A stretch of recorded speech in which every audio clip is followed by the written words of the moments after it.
আসসালামু আলাইকুম। World news টুডের আন্তর্জাতিক সংবাদে আপনাকে স্বাগতম। প্রথমেই জানিয়ে দিচ্ছি সংবাদ শিরোনাম। থামছে না ইসরায়েলি হামলা, গাজায় প্রাণ গেল ৬৯,০০০-এর বেশি মানুষের। আব্রাহাম চুক্তিতে এবার যোগ দিচ্ছে কাজাকিস্তান, ফিলিস্তিনি নেতাদের কড়া প্রতিশ্রুতি। যুদ্ধ হলে বৃদ্ধ থেকে যুবক সবাই নামবে লড়াইয়ে, আফগান মন্ত্রীর কড়া হুঁশিয়ারি। ক্ষেপণাস্ত্র উৎক্ষেপণ নিয়ে যুক্তরাষ্ট্রের কড়া সমালোচনা, পাল্টা হুমকিতে উত্তর কোরিয়া। এতক্ষণ শুনলেন সংবাদ শিরোনাম, এবারে শোনাব বিস্তারিত। থামছে না ইসরায়েলি হামলা, গাজায় প্রাণ গেল ৬৯,০০০-এর বেশি মানুষের। যুদ্ধবিরতির এক মাস পরও ইসরায়েলি হামলায় প্রতিদিনই বাড়ছে মৃতের সংখ্যা। গাজায় স্বাস্থ্য মন্ত্রণালয়ের সর্বশেষ তথ্যে জানা গেছে ২০২৩ সালের ৭ অক্টোবর থেকে এখন পর্যন্ত ইসরায়েলি আগ্রাসনে প্রাণ হারিয়েছেন ৬৯,১৬৯ জন ফিলিস্তিনি। যুদ্ধবিরতির পরও অন্তত ২৪০ জনের বেশি মানুষ ইসরায়েলি বোমায় নিহত হয়েছেন।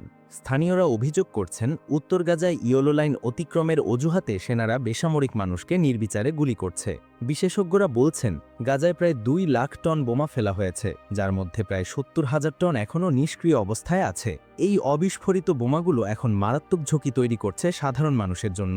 শেখ রাদওয়ান এলাকার পানি পাম্প স্টেশন ধ্বংস হওয়ায় দেখা দিয়েছে পানির তীব্র সংকট ও সংক্রমণের আশঙ্কা।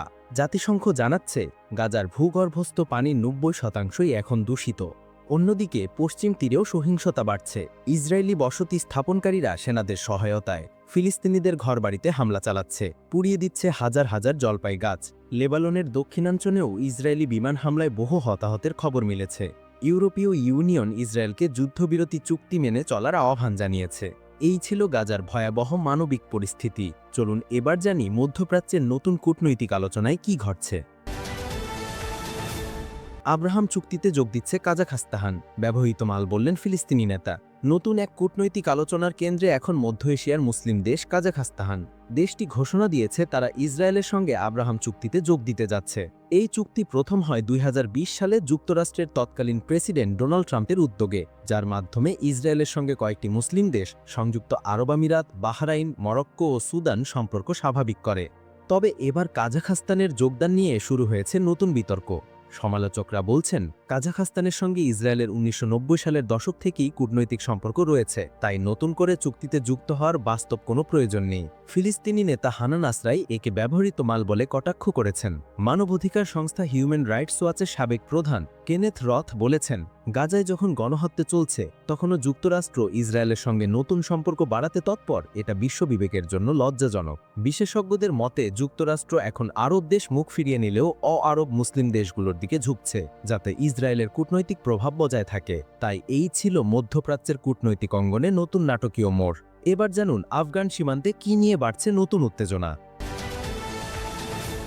যুদ্ধ হলে বৃদ্ধ থেকে যুবক সবাই নামবে লড়াইয়ে, আফগান মন্ত্রীর হুঁশিয়ারি। আফগানিস্তান ও পাকিস্তানের মধ্যে শান্তি আলোচনা ভেস্তে যাওয়ার পর দুই দেশের সীমান্তে নতুন করে উত্তেজনা দেখা দিয়েছে। ইস্তাম্বুলে ২ দিনের বৈঠক ব্যর্থ হওয়ার পর শনিবার আফগান সীমান্ত মন্ত্রী নুরুল্লাহ নুরি সতর্ক করে বলেন, যদি পাকিস্তান হামলা করে বা যুদ্ধ বাধায় তবে বৃদ্ধ যুবক সবাই লড়াইয়ে নামবে। তিনি আরও বলেন, আফগানদের ধৈর্য পরীক্ষা করবেন না, আমরা প্রস্তুত। আফগান সরকারের মুখপাত্র জবিউল্লাহ মুজাহিদ জানান, আলোচনায় পাকিস্তানের গভীর অনীহা ও দায়িত্বজ্ঞানহীনতার জারণেই সমঝোতা হয়নি।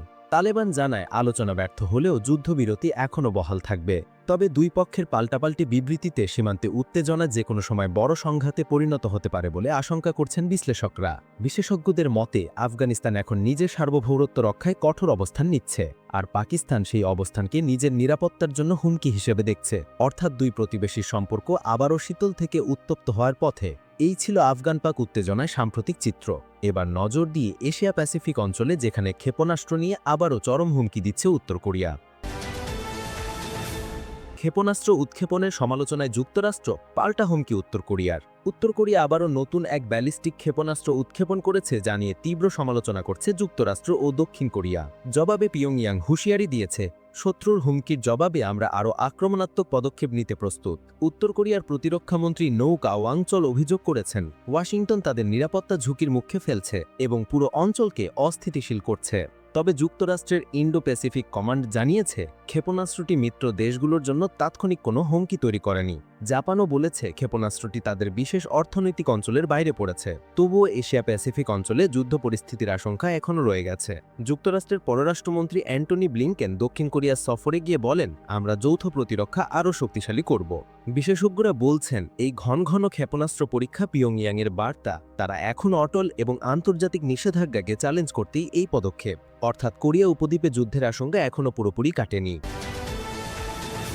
প্রিয় দর্শক মণ্ডলী, এই তো ছিল আজকের আন্তর্জাতিক সংবাদগুলো। এরকম প্রতিদিনের বিশ্বের সংবাদগুলো সবার আগে পেতে ওয়ার্ল্ড নিউজ টুডে চ্যানেলটি সাবস্ক্রাইব করবেন, লাইক কমেন্ট শেয়ার করতে ভুলবেন না। আজকের ভিডিও পর্যন্তই, দেখা হবে পরবর্তী অন্য নতুন কোনো ভিডিওতে। ভালো থাকবেন সবাই, সুস্থ থাকবেন। ধন্যবাদ সবাইকে।